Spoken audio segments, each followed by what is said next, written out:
The Chinese threat, warnings from security services, declining cases, and on top of that, the government saying it's not a threat, just a challenge. Let's take a look together. In the meantime, like the video, subscribe so we can reach more people. The following comments as somebody who has been sanctioned and hounded by the Chinese government all the way through over the last few years. I was briefed by the security services at the beginning that this was a slam dunk prosecution. They were clear they had met every single requirement within the Official Secrets Act. That's the key.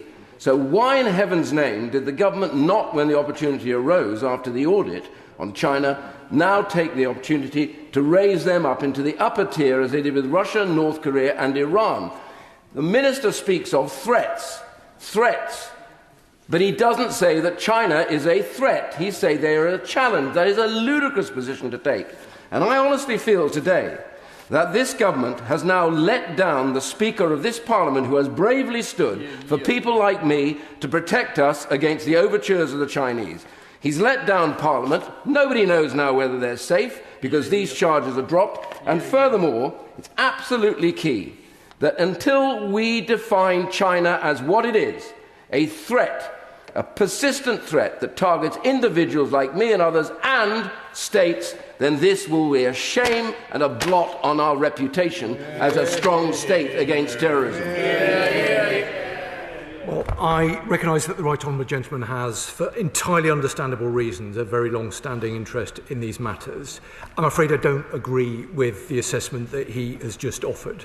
This government takes the threats that we face, regardless of where they come from, incredibly seriously, and we will do everything that we need to do to safeguard our Parliament, to safeguard our parliamentarians, and to ensure that our democracy is not undermined or infiltrated by malign forces. So Iain Duncan Smith comes out, someone who has been targeted by China for years, and speaks very clearly. Everything was ready in this case, it was a slam dunk, he says. So it's penalty spot, empty goal, but the government kicks the ball out. And then you come out and say to China, it's not a threat, it's a challenge. Are you kidding me? Whose side do you think this government is on, the British people's or Beijing's? Now we come to Dan Jarvis. He speaks in such a tone as if telling children in kindergarten, don't worry, we take everything very seriously.